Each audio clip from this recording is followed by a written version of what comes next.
up, Flourish Family? It's your girl Sienna Sage on the platform today, and I'm so excited to be here and to pour into you guys as much as I can. Before we get into this video, please give it a like and subscribe because there's amazing things to come and you guys are gonna love this video. Without further ado, let's get into this video. So today's topic is going to be all about ways in which you can flourish on your entrepreneurial journey as you're beginning. Just to give you guys a little context, I go to Montclair State University and my minor is entrepreneurship, so I've definitely learned a great deal just in taking these different courses and learning from business owners themselves, and then also being an entrepreneur myself, going on my endeavor to be a business owner and be successful.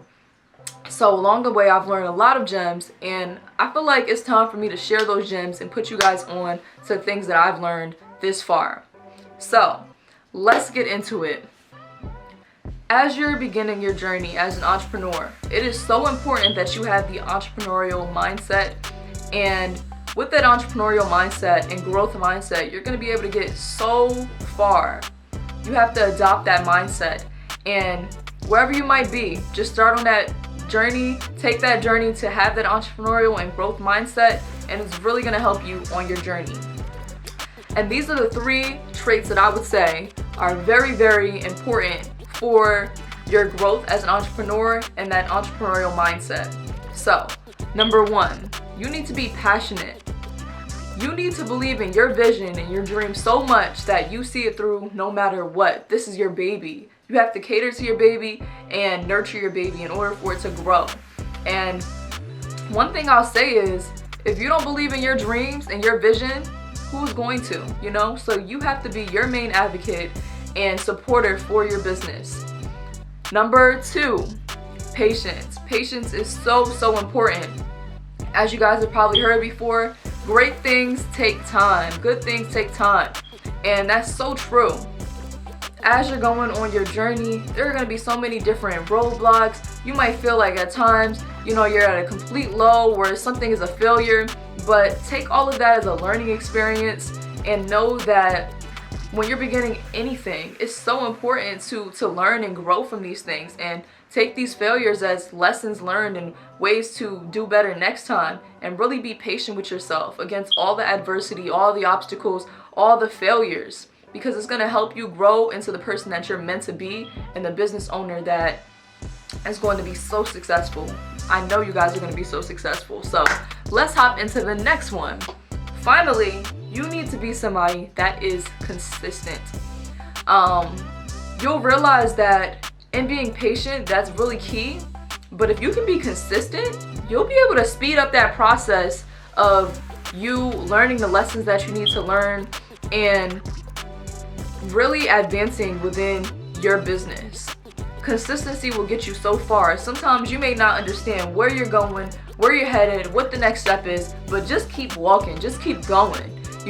Keep on being consistent, and I'm telling you, something is going to pay off, something is going to give, So those 3 things are so important, and I feel like they've helped me so much as a person that is an entrepreneur going on their journey.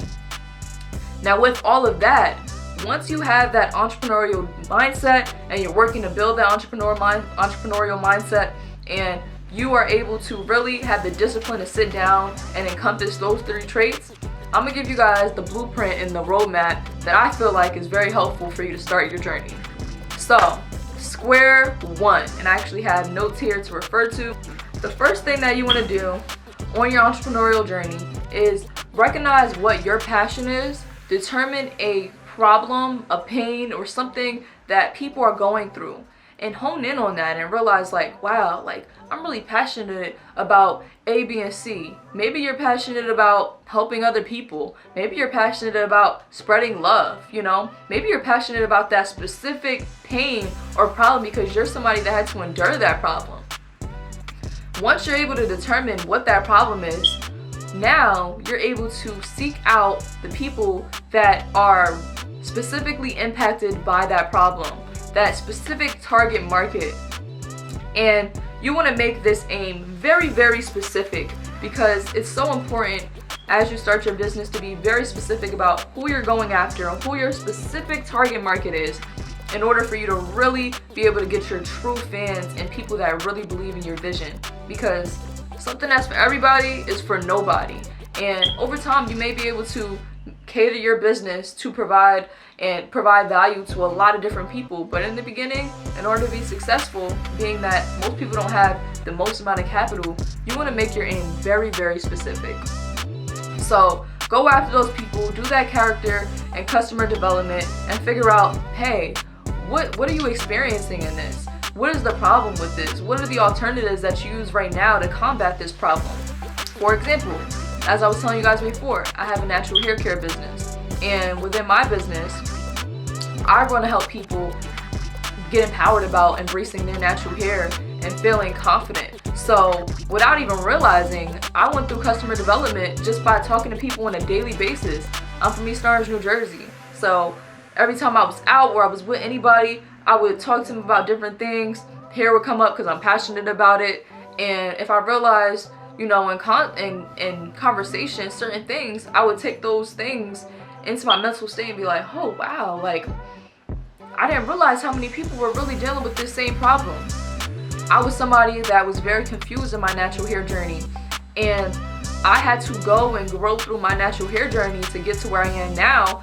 And with this whole business, I want to empower other people to do the same. And that's why I started that business, or this business, I should say. So once you have that mission and that story, really go after it. Find those people, seek them out, understand what their pains are. And with all of that, I was able to now build a story around my brand. Like, hey, I've been there before. Like, I'm just like you know what I mean? But fortunately, I was able to go and grow through it, and I want to help and inspire you to do the same. So I'm going to take your hand from wherever you might be on your journey and help you along, because I know that these are your pains. I spoke to these people. I understand what their pains are, and I understand them on a psychological level in order for me to be able to resonate with my market. Understand that I'm trying to provide value to you. And as a business owner, you have to be in the mindset to provide more value than you take. So, moving on, I'll say after you determine what that specific target market is and you understand what the problem is, now you can start thinking of what your solutions are. Brainstorm those solutions, come up with different ways in which you can provide a solution, and get different insights on those different people, go back to them and figure out which solution is the most significant and the one that is really going to impact people and the one that people want. After you determine the solution, you need to go through research. So the customer development is one aspect, but then research is another. And as you realize, like, okay, this is my business idea, go forward with that research.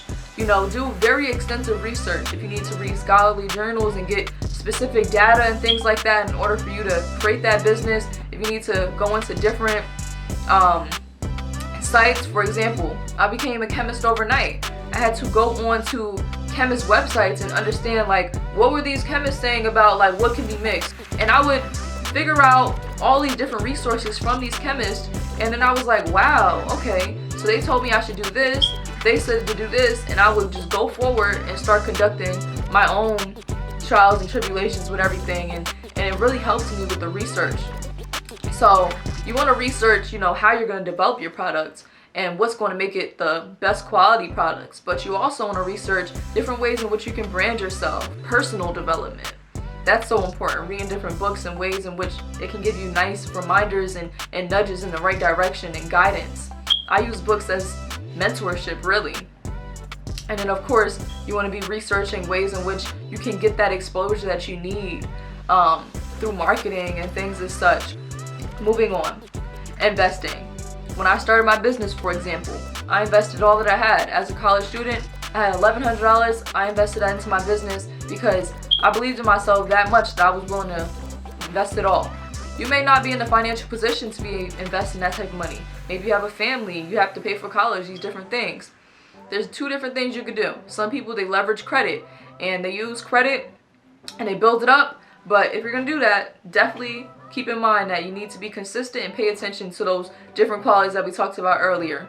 Patience, consistency, and passion, and that entrepreneurial mindset, because you want to see a return on that investment sooner rather than later if you're using credit to source the means for building your business. Another way that people do it is they literally go and source their family members and friends and tell them, hey, this is my business, this is the story that I have and my mission, and would you be able to support me? They're either going to say yes or they're going to say no, but you'll be surprised. Your family members and your friends and your family friends, sometimes they be willing to support you. If they have the money, you know, wherever they can, they'll be able to invest into your dreams and your vision if they believe in you. You just have to stick to plan, stick to that blueprint that you created for yourself, and have that entrepreneurial and growth mindset to really make their investments count. And then another thing that I'll say some people do is they use like GoFundMe. Well, GoFundMe, of course, you know, you tell people what your mission is, what you're trying to do with your business. You put up a GoFundMe and you'd be surprised. Maybe some people will invest in you that way. If you don't try, you'll never know. So that's investing. Trying to get that capital to fund whatever that business is and go after it. Next, this is so important for me, mentorship. You want to source somebody and find people that can give you that guidance, because there are people that have already been through what you're going through. So if you think you're alone or you're going through things in the dark with your business, never think that. Always know that there's somebody that's been there before you and they can always give you guidance. So if you need to go on Instagram and find people that are doing something similar to you, search up what their email is and send them a detailed email about the goal that you're trying to get to. You never know. They might email you back and they might mentor you. Maybe you know somebody in your life that's a business owner. It's all great. Like, leverage that. Seek that person out and get that mentorship from them. You never want to do your business in the dark. There are people out there that are willing to help, that have been there before, and they can show you the ropes and let you know what those obstacles are going to be before you even get there. So definitely tap into those people. Read different books. I use books as mentorship as well. Definitely imperative to my growth, and I think it'll definitely help you guys as well. The next tip is, oh, this one I love. Failing to plan is preparing to fail. Failing to plan is preparing to fail. You want to schedule and plan out the time in which you're going to do things within your business so that you're forming your time around the most productive state possible. And you also want to plan out what your goals are so that you have a vision and insight for where you're headed. So planning out your time and scheduling it is so important. Make the work easier for yourself if you can. Automate those emails that you send out to people if you have subscriptions to gain that exposure. Automate that content on Facebook. I know they have that new option where you can like plan out all your content for a month and schedule it all out. Take a few hours on a Sunday or something to do that. Take a few hours on another day, you know, to schedule out all your emails for that month and automate things, because as a business owner that's starting off, you may not have all hands on deck. Maybe you're doing it on your own. Make it easier for yourself. Automate it, plan it out, schedule it, and have that foresight for the future. Also have a plan for what your different milestones are throughout the year, and also maybe like a 3-year plan for like goals that you want to hit within that time period. Moving on from that, something that's really helped me is waking up early. When you're starting your journey, it's so important to really be productive, and for me, waking up early has helped me be very productive on my journey, so I definitely recommend that. There's actually a book called The Miracle Morning, which I think could really help you guys. I'll be dropping a resource link to that in the description below, but waking up early really helped me. I always told myself I was a night owl. I wasn't a morning person, so it was difficult for me, but I ended up getting an accountability partner, and that's another thing. My best friend Cynthia is my accountability partner. Every morning when I wake up, I text her, hey girl, you up? You know, and she does the same thing. We would call each other, whatever it is, and that first 2 minutes of the day, we'd make sure we're in check, we're ready to start the day, and we'd hold each other accountable. Have that accountability partner if you feel like you need to in different areas, because we're human, we're not perfect people, and we have flaws, and having that accountability partner to really hold you accountable for what you say you're gonna do and your productivity is really important. For me, waking up early has made a huge impact, so having an accountability partner in that area has been so helpful for my growth. And then the last thing I'm gonna leave you guys with is, as a business owner, you want to be somebody that is full of integrity and love and all these different things, and you have to realize that you're going to be a future business, like you're a future business owner. You potentially want to be all the way up here in the industry, you know what I'm saying? you guys have high goals for where you're headed, and you're going to potentially be giving people jobs.